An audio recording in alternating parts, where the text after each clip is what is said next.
এটা দেখে আমাদের মনে হইতেছে যে ছুমন্তর ছু বলে খাবারটা দেখাই। অদ্ভুত সুন্দর একটি প্লেটার, এটা হচ্ছে বহো স্পেশাল। হ্যাঁ, বহো special appetiser platter. Appetiser platter মানে মেইন কোর্স না, কিন্তু এটা হচ্ছে অ্যাপিটাইজার প্লেটার। প্রিয় দর্শক দেখেন এটার প্রেজেন্টেশনটা দেখেন। আমরা যখন ছোটবেলায় দেখতাম যে কাঁধে করে খাবার নিয়ে বা কাঁধে করে ওই মুরালি বলে বা কি হাড়ি পাতিল নিয়ে একটা মানুষ বহমান করে নিয়ে যেত, সেই কনসেপ্ট থেকে কিন্তু এই বহর এই অ্যাপিটাইজার প্লেটারের এই স্পেশাল ডিশটা। কোইন্স অফ ফুডটাকে আপনার আইডিয়া আছে, জানা আছে? আচ্ছা, প্রথমে আপনি খেতে বসলে কোন ফুডটি আগে অর্ডার করেন? স্টার্টারকে আমরা অ্যাপিটাইজারও বলি।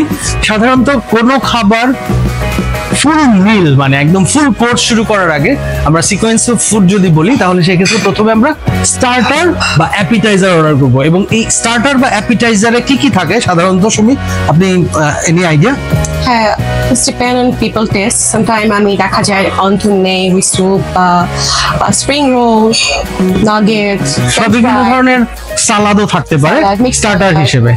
আর স্টার্টার শেষ করার পর আমরা চলে যাই হচ্ছে স্যুপ সালাদ শেষ করে আমরা চলে যাই মেইন কোর্সে। মেইন কোর্স হিসেবে আপনি চাইলে রাইসই যে নিতে হবে এরকম কোনো বিষয় নেই, আপনি রাইসকে অ্যাভয়েড করে আপনি যে কোনো কিছু মেইন কোর্স হিসেবে খেতে পারেন আপনার পেট ভরার জন্য। তবে সেই ক্ষেত্রে সুমি আপনি কি পছন্দ করেন মেইন কোর্সে? স্প্যাগেটি। তো আমার কাছে খুবই ভালো লাগছে যে এইখানে একটা বহমান সুভিনির ইউজ করা হয়েছে। এই সুভিনিরটা বাংলাদেশের একটা ট্রেডিশনাল সুভিনির, এবং এই জিনিসটা কি খাবারটা যে রয়েছে এখানে, এটা কি চিগা রোল, ক্যাবেজ দিয়ে চিগা রোল, আর হচ্ছে যে ক্র্যাব দিয়ে। আর এইখানে এটা কি, এটা বাহ, নিচে আমি কিছু সাদা সাদা ভাজা জিনিস দেখতে পাচ্ছি, এটা কি? এটা হচ্ছে বেসিক্যালি হচ্ছে গিয়ে নুডলসটাকে ফ্রাই করেছে। এবং লক্ষ্য করুন যে কি সুন্দর একটি নৌকা বানানো হয়েছে। হ্যাঁ, নিচে একটি গাজর দিয়ে আটকানো, এবং অ্যাপিটাইজার যে প্লেটারটা এই নৌকার উপরে দেয়া, এটাকে কি বলছেন? চিকেন সাথে সাথে নিচে আমি ওই সেই নুডলস ফ্রাইটাও দেখতে পাচ্ছি। তো বহো নাইস। আচ্ছা, এই দুটোর বাইরে আমি একটি দারুণ প্লেট দেখতে পাচ্ছি এখানে, যেই প্লেটের মধ্যে করে বাংলাদেশের ট্রেডিশনাল আমরা দেখি না যে কুলা, ওই আপনার বরণ করে নেয় চালনি, বা চালনির মধ্যেও আমি দেখতে পাচ্ছি সেই ওই নুডলস ভাজা, এবং উপরে যেই অ্যাপিটাইজার গুলো আছে এগুলো কি? Fish cake. আচ্ছা, ফিশ কেকের উপরে আমি একটি সুন্দর পাতা দেখতে পাচ্ছি, এই তুলসী পাতা, রাইট? তুলসী পাতা, নাইস। এই তুলসী পাতাটাই কেন বা এই খাবারের সাথে দিলে? অ্যাকচুয়ালি থাই ফুডে ম্যাক্সিমাম ফুডের মধ্যে তুলসী পাতা ইউজ করা হয়। নাইস। তার মানে আমরা জানতে পারলাম যে তুলসী পাতা হচ্ছে খুব ভালো স্বাস্থ্যকর একটি পাতা। বেশিরভাগ থাই ফুডেই আমরা এই তুলসী পাতার ব্যবহার দেখতে পাই।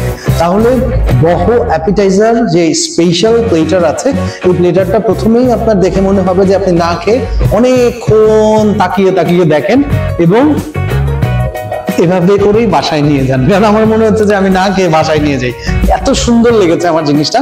তো এই কনসেপ্টটা আসলে কার?